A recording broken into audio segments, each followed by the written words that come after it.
people know how that happened, but 2 volunteer firemen were at our game against Sweden when we were losing, and they started that chant, USA, USA. So you can thank Lake Placid and the people from around here for having that wonderful chant.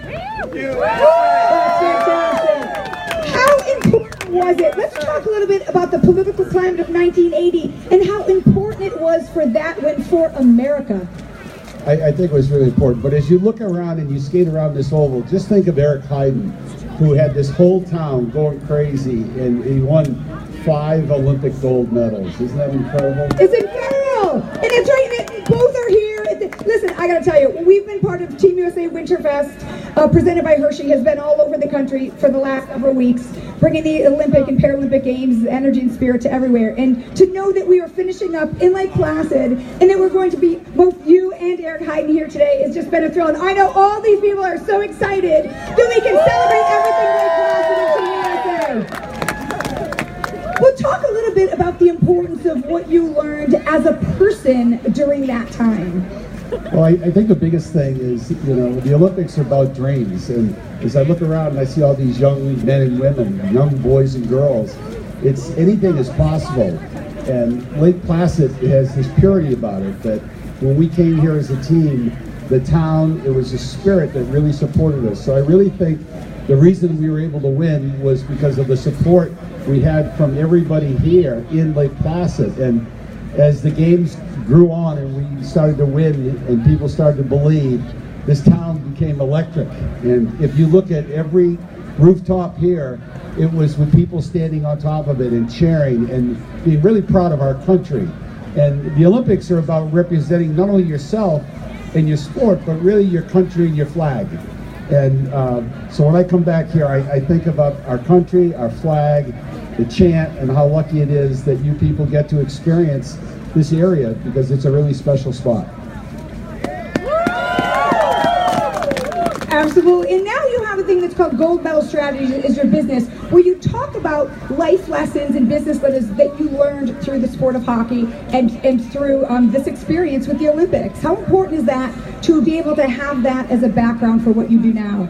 I think it's really important, and I always tell young kids, everybody really, failure isn't fatal, but being afraid to fail is. And I think today our kids are just so afraid because everybody's been so successful that they fear failing.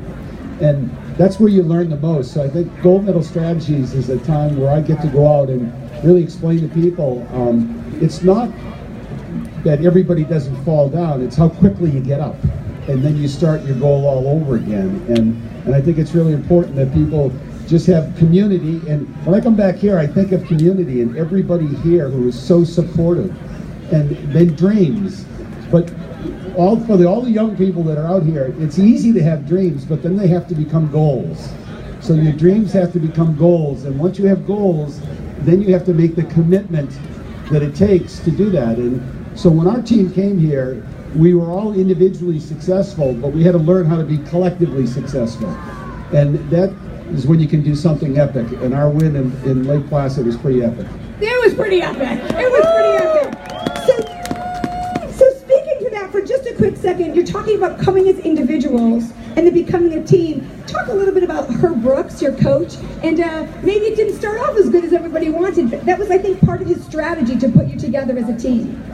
Herb Brooks figured out a way to win that nobody else had the courage to do. And he told us our very first day that nobody ever dared to challenge the Russians at their strengths, which was conditioning.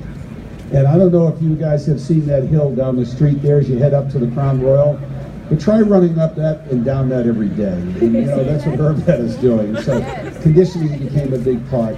He taught us how to learn, think, and play differently. We believed him. He believed in us, and we were able to do something that nobody else had the courage to do. And that's what leadership is, and that's what Herb Brooks had. Well, I have to say, Jim Craig, thank you so very much for coming out and speaking to us today. I know that everybody wants a chance to meet you. And if you look around the track right now, you'll see Eric Heiden is doing laps around the track right now. So I'm